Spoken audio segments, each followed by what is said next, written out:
Samajwadi party के सांसद रामजी लाल सुमन के द्वारा राज्यसभा में 16वीं सदी के राजपूत राजा राणा सांगा को गद्दार बताने पर सियासत तेज हो गई है।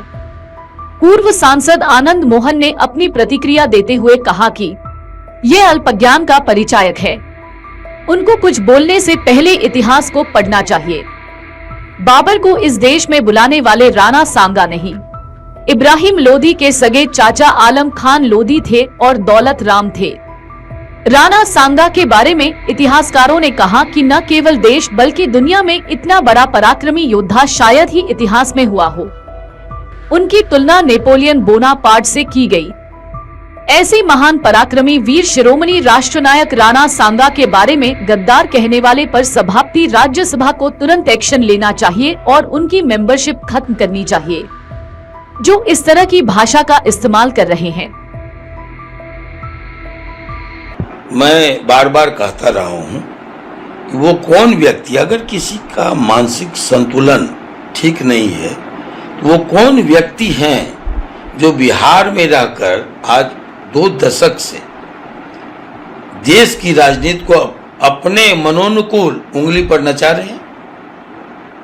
खट्टे अंगूर कौन खाए। जब भी कोई गठबंधन उनसे समझौता करता है तो वो बहुत अच्छे हो जाते हैं, चाणक्य हो जाते हैं, और जब भी कोई गठबंधन दूर जाता है, टूटता है, तो उस गठबंधन के लोग उनको मानसिक संतुलन खो चुके हैं, सठिया गए हैं, ये सारे कुछ सारे विशेषणों से उनको।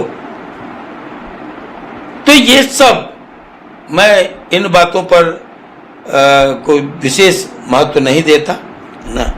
ये सुविधा अनुसार लोग उनके बारे में अपनी परिभाषाएं गढ़ते हैं। ये अल्प ज्ञान का द्योतक है। मैं कहूँगा कि उनको इतिहास पढ़ना चाहिए कुछ बोलने के पहले। और राणा सांगा के बारे में तो इतिहासकारों ने कहा कि न केवल देश बल्कि दुनिया में इतना बड़ा योद्धा, इतना पराक्रमी योद्धा कोई हुआ ही नहीं। लोगों ने नेपोलियन बोनापार्ट से उनकी तुलना की, जिनके बारे में एक कवि ने लिखा, 80 घाव लगे थे तन में फिर भी व्यथा नहीं थी मन में। और दूसरे कवि ने कहा, सेक रहा हो खड़े अस रोटी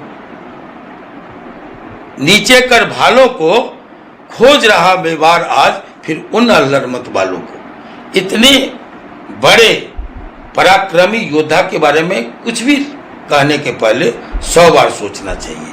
ये वही हैं जिन्होंने खिलजी द्वितीय को पराजित किया, जिन्होंने सुल्तान, गुजरात के सुल्तान को पराजित किया, जिन्होंने इब्राहिम लोदी को 2 बार ये खानवा में और बियाना के मैदान में पराजित किया, उनकी बेटियों को बंदी बनाया।